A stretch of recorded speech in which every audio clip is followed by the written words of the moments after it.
All right, it is almost midnight. I have not eaten. I am extremely tired, so we're not even gonna do the whole traditional intro. We're just getting right into it. I am not happy. So if you've clicked on the thumbnail, you probably already know what movie we're gonna be talking about today. The new experimental slasher In a Violent Nature.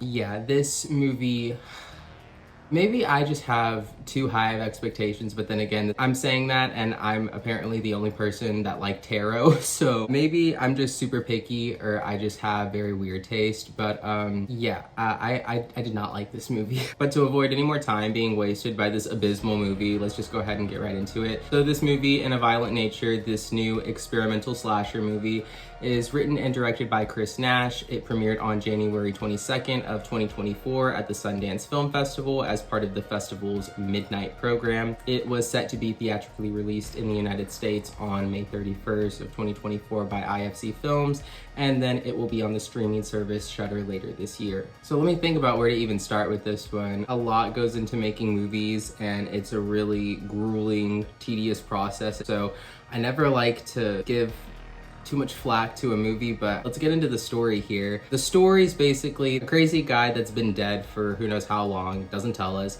has been awakened whenever this random asshole takes this necklace from his grave that his mom gave him whenever he was a kid. This somehow wakes him up, and like Jason, he's now in the woods killing anything that gets in his way so he can get this back. So for this slasher, it doesn't seem like horny teenagers or whatever are what gets him going. It's, you know, he actually has a motivation. But for that to be the whole story, especially when you're telling the story in this way, the gimmick got old so fast. And for a movie that touted itself as being so gnarly and sick and gross and fucked up, these kills were not that bad. I've seen worse elsewhere with much better storytelling. I mean, at least they confirmed that these killers get their cardio in and don't teleport seemingly like how they do in the 80s movies, because the amount of walking in this movie was just so fucking boring. The style should at least be better than just coming off as a gimmick, which ultimately the film style just is that, a gimmick. Now, what I read about that whenever I was researching this movie after watching it, it is said that commentators have drawn comparisons between In a Violent Nature and slow cinema.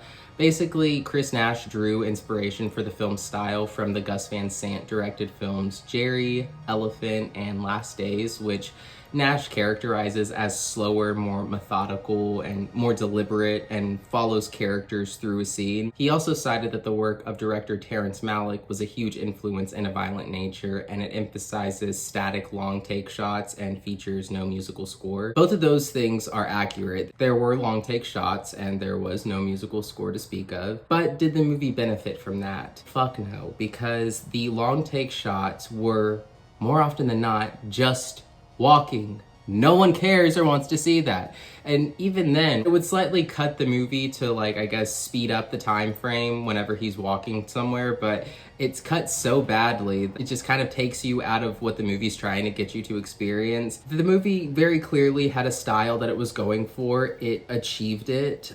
Did I like it? No. I'm speaking in absolute here because clearly I can't help myself.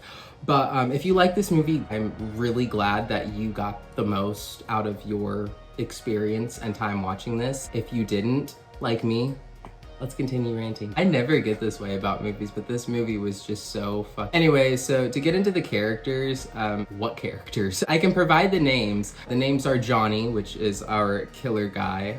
Then you have Chris, who is, I'm assuming, the final girl who isn't the final girl, since it's not really that kind of story where we're supposed to have a final girl, but she's the final girl because the movie at the very last minute decides that she is. So final girl. And then you have Colt, Troy, Aurora, Brody, Aaron, and Evan. Did you get all those? The way that the dialogue is, first of all, the dialogue is ass. And most slashers and most 80s slashers, which this movie is attempting to pay homage to, yeah, the dialogue is fucking bad. But you just get nothing from these characters. You get a few lines of very shitty dialogue, and then you never really see them interact with each other beyond this like one campfire scene where Johnny the killer is stalking them and appears in a picture from behind them, and that's it. You don't get any kind of development from these characters. More than half of the guys in the group are just dicks, and then the girls are just very interchangeable, can't really remember which one was which, but that goes for all of the characters. The movie just killed them off in anticlimactic ways. The movie's marketing was giving more emphasis to the kills, but all the kills for the most part, except for one, were pretty boring, to be honest, and they just missed all of the potential that they had. Like, the only kill that was worth cringing at was, of course, the yoga kill. Yeah, the shooting style, again, maybe unique and visually all right at times, but it was not vomit-inducing. I mean, it was the most visually stunning kill, I will give it that. It was all practical from what it looked like. There was no CGI. So it was a good kill, but getting into the other kills, I haven't really spoken about them because they're just really unremarkable. The backwards, like, decapitation thing with the dude, I mean, I've seen, like, a similar version of that. I feel like I may have forgotten about 2 kills, but again, they weren't anything that I haven't seen before. I think that the kills I'm trying to recall consisted of an axe to the head, which again was off screen, and then a rock that completely smushed this dude's head, which I guess in this universe there's no such thing as a human skull, because this rock just completely obliterated this dude's head as if it was made of butter. Like I said, that's really all it is, just this dude walking around killing people to get his necklace back. But it really could have, while being super minimalistic and gimmicky for the sake of it being shot in that style and perspective. In doing that though, it basically takes everything that's cheesy and fun about 80s slashers and rips it out before the movie starts.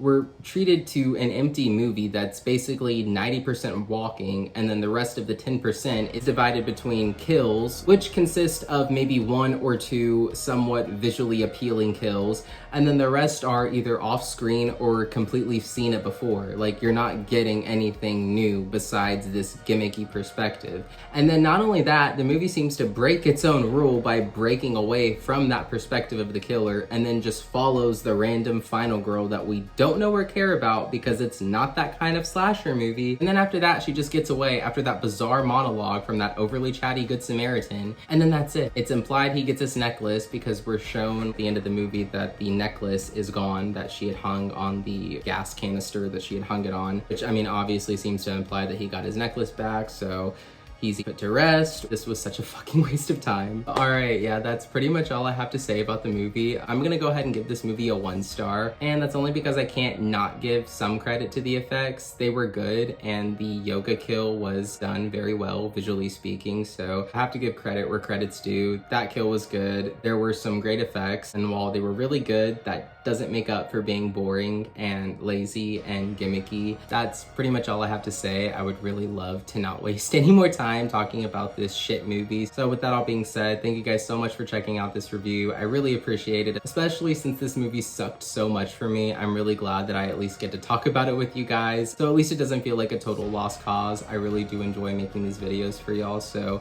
I really appreciate the support, and I would really appreciate it if you're new here, or maybe even if you've been watching my videos for a while now, please hit the subscribe button down below. It'll really help the channel out a lot, and it'll ensure that I can keep making videos for y'all. The more subscribers I got, the more support I got for the channel, I'll be able to make more content for you guys. As always, thank you guys so much for the support. Don't forget to leave a like, and I'll see you in the next one.